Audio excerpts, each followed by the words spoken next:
Before the maps were redrawn, before new flags were planted, this land we call North America was a tapestry of nations, a continent alive with hundreds of cultures, languages, and traditions. From the dense forests of the east to the sun-scorched deserts of the southwest, from the frozen tundra of the north to the rolling plains at its heart, vibrant communities thrived. People lived in deep communion with the earth, understanding its rhythms, respecting its gifts. Their societies were complex and sophisticated. They were astronomers, architects, farmers, and philosophers. They built cities that rivaled those across the ocean, engineered vast agricultural systems that fed millions, and created art that spoke of a profound spiritual connection to the world around them. Life was a rich cycle of ceremony, family, and community, woven into the very fabric of the land they had called home for thousands of years. It was a world teeming with life, history, and a future that seemed as boundless as the horizon. Then, one day, strange silhouettes appeared on that horizon. Great wooden vessels, with sails like giant white birds, approached the shores. The arrival of European explorers marked a moment of profound and irreversible change. The initial encounters were a mixture of wonder, apprehension, and curiosity. On one side, people who had never seen metal armor, firearms, or ships of that scale. On the other, men who had never encountered such diverse and deeply rooted civilizations. Imagine the first exchanges, gestures trying to bridge the chasm of language, the trade of simple goods that held vastly different values for each party. For a fleeting moment, there was a possibility of mutual understanding, a cautious dance between two worlds meeting for the very first time.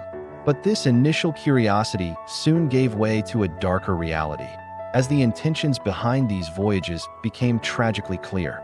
The desire for land and resources began to poison the well of first contact. What started as cautious curiosity spiraled into misunderstanding, and then open conflict. Europeans, with a concept of private land ownership completely alien to indigenous thought, began to claim territory. Disputes over resources erupted into violent confrontations.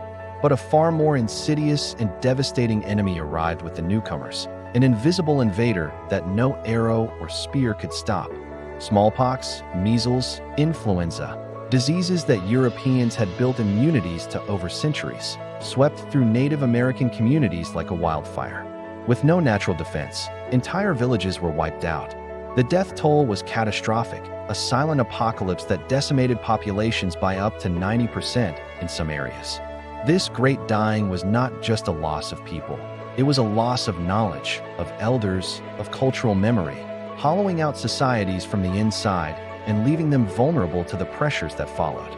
The sorrow was immense, a shadow that fell over the continent.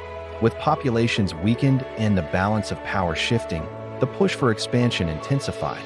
The era of forced relocation began. Treaties were signed, and just as quickly, they were broken. The story of the Trail of Tears is perhaps the most infamous, but it was one of many.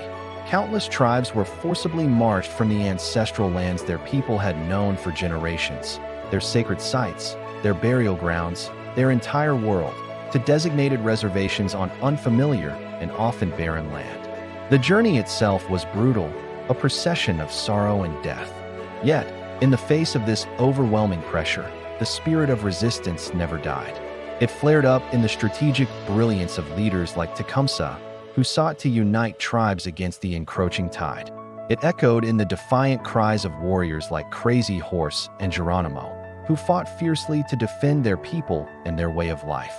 And it lived on quietly in the acts of everyday people, mothers teaching their children the old songs, elders passing down sacred stories in secret, and communities clinging to the traditions that defined them, refusing to let their culture be erased.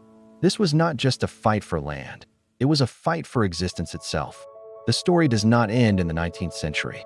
It is not a closed chapter of history. It continues today in the vibrant pulse of modern Native American life. The legacy of those who resisted, who endured, who held on, is visible all around us. It's in the faces of the youth at a powwow, their regalia a brilliant explosion of color and tradition, dancing to the same heartbeat of the drum that their ancestors heard. It's in the voice of a tribal leader speaking at the United Nations, advocating for environmental protection and indigenous rights. It's in the art, the music, the literature, and the scholarship that enriches American culture. It's in the fight to revitalize native languages, to protect sacred lands, and to ensure that the stories of the past are never forgotten. The journey has been one of unimaginable hardship, but it is ultimately a testament to the incredible resilience of the human spirit. The cultures that have shaped this continent for millennia are not relics of the past. They are a living, breathing, and essential part of our shared present and future. Thank you for watching. Please consider supporting Indigenous-led organizations and learning more about the specific tribal nations whose land you live on. Don't forget to like, share, and subscribe for more stories that matter.